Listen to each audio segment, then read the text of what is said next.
There's all these kind of things that go back before the time of Jesus, which makes the Gospels not a product of the later church, which some thought, but clearly a product of the Judaism of the time.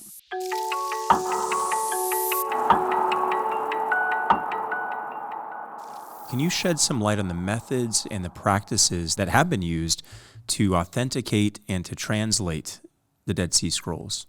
Sure. I mean, because I've been involved for maybe 20 years at the actual site of the Dead Sea, doing the excavations, involved with the caves, recovering these things.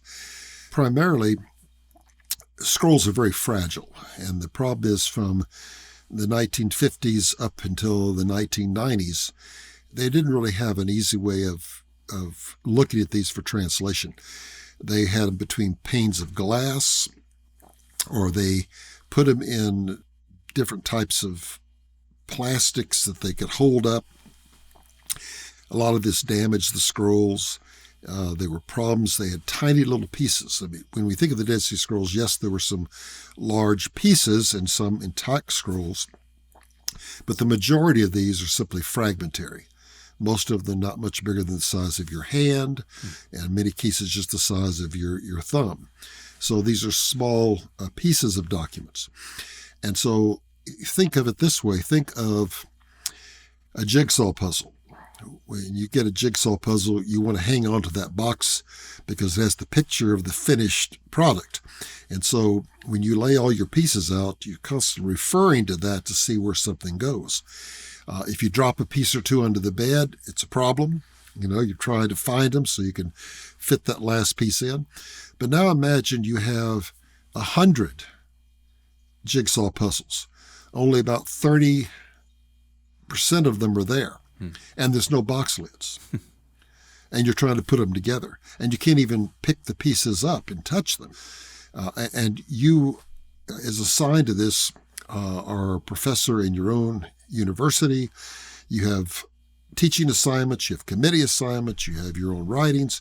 You're only able to go over to Israel or Jordan.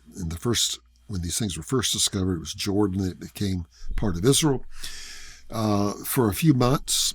So all you have is a few months every year to kind of put eyeballs on this, and there are no computers yet or anything like this. So but it's very difficult.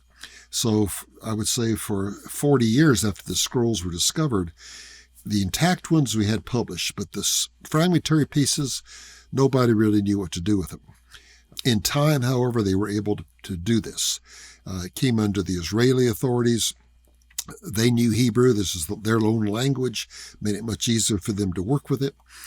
When computers came along, computers could actually trace the torn pieces of the scrolls, and they could put it together with the other tens of thousands of pieces they had to see how it fit. When genetic testing came in, because these are organic things, they came from sheep and goats, they could test and get the genetic material from each little piece and say, well, this is sheep A and this is sheep B. And they could get all the pieces of sheep A together and all the pieces of sheep B together.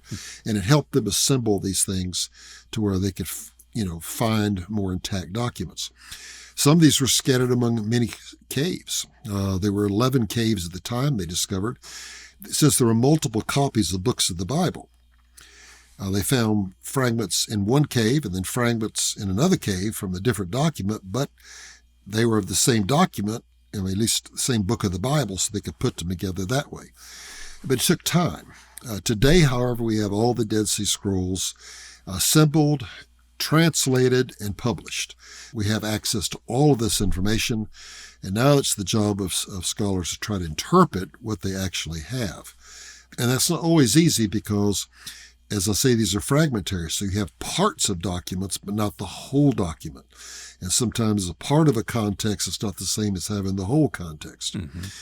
But they have done amazing things for us because they deal with their insights into prophecy, the hope of the Messiah, things like the coming war of Gog and Magog. All these type of topics are spoken of. They speak of things that are mentioned in the New Testament and in the Dead Sea Scrolls, but nowhere else. For instance, 2 Corinthians 6, it'll talk about what fellowship have light and darkness, or Christ and Belial, it says. And Belial, Belial, is a term we know from certain types of Jewish apocalyptic literature, refers to a figure like Satan. Okay, in the Dead Sea Scrolls, it's used quite frequently because of the end-time war, the end-time enemies. And there's even a son of Belial, which we take to be the Antichrist. There's all these kind of things that go back before the time of Jesus, which makes the Gospels not a product of the later church, which some thought, but clearly a product of the Judaism of the time. And a lot of it because they give us descriptions of places and times and individuals. They had to be eyewitnesses too. So it really has affirmed a lot of the conservative positions concerning the Scriptures.